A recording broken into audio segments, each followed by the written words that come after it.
Jeshi la Israel limeendelea na mashambulizi yake ya ardhini katika ukanda wa Gaza, likisema kuwa operesheni hizo zina lengo la kudhoofisha Hamas na kuimarisha usalama wa Israel. Video mpya iliyotolewa na jeshi la ulinzi la Israel IDF inaonyesha wanajeshi wakisonga mbele kwa magari ya kivita wakishambulia maeneo yanayodaiwa kuwa ngome za Hamas. Katika video hii, vikosi vya Israel vinaonekana vikifanya operation kwa tahadhari kubwa, huku wakipita kwenye maeneo yaliyoathiriwa vibaya na mashambulizi.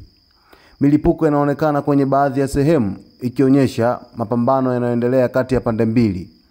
Majengo yaliyobomolewa na moshi unaopanda angani ni ishara ya athari kubwa za mapigano haya. Mashambulizi haya yameendelea huku hali ya kibinadamu Gaza ikizidi kuwa mbaya. Ripoti za Umoja wa Mataifa zinasema kuwa maelfu ya watu wamepoteza makazi yao, huku idadi ya waliouawa ikiendelea kuongezeka.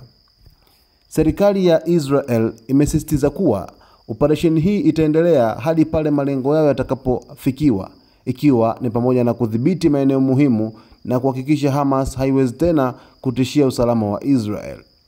Kwa upande mwingine, viongozi wa Palestina wamesema kuwa mashambulizi haya ni ukiukwaji wa haki za kibinadamu na wametoa wito kwa jumuiya ya kimataifa kuingilia kati kusitisha vita hivi.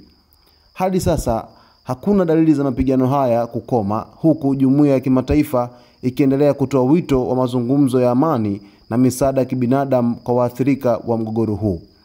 Mtazamaji wa Zone Media, kama unavyoweza kuona ni magari ambayo ya wanajeshi wa Israel, lakini vile vile wakiwa wengine wakisonga kwa kutumia miguu yao wenyewe. Yani hii inaitwa ni kusonga kwa nchi kavu, ambapo wanaendelea na operesheni zao ambazo tayari wamekwisha tangaza kupitia Waziri Mkuu wa Israel Benjamin Netanyahu kwamba rasmi wameanzisha operation katika ukanda wa Gaza kwa ajili ya kuweza kukabiliana na Hamas, baada tu ya kusema kwamba Hamas imekiuka makubaliano ambayo walikuwa wamekubaliana ya kutaka kuachia mateka, na wao Hamas hawakutaka kuweza kuachia mateka. Kwa hiyo vita hivi, mtazamaji wa Zone Media, bado nchi kubwa duniani zinazidi kuangalia namna ya kuweza kupambana ili kuweza kusitisha, kwa sababu bado raia wa Gaza wanapitia katika kipindi kigumu.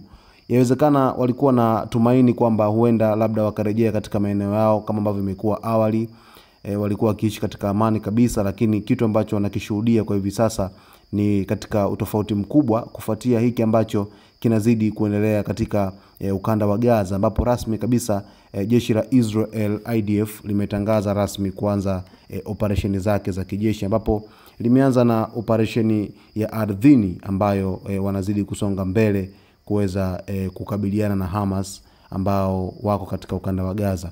Sasa kwa taarifa zijazo, mtazamaji, nilikwisha kwambia kwamba Zone Media ndio sehemu pekee kabisa. Kwa hiyo usisahau basi kusubscribe kama bado hujaweza kusubscribe, kujiunga na familia yetu, lakini kulike video zetu, kucomment pamoja na kushare ili uwe wa kwanza kupata taarifa zetu mbalimbali. Asante kwa kuichagua Zone Media.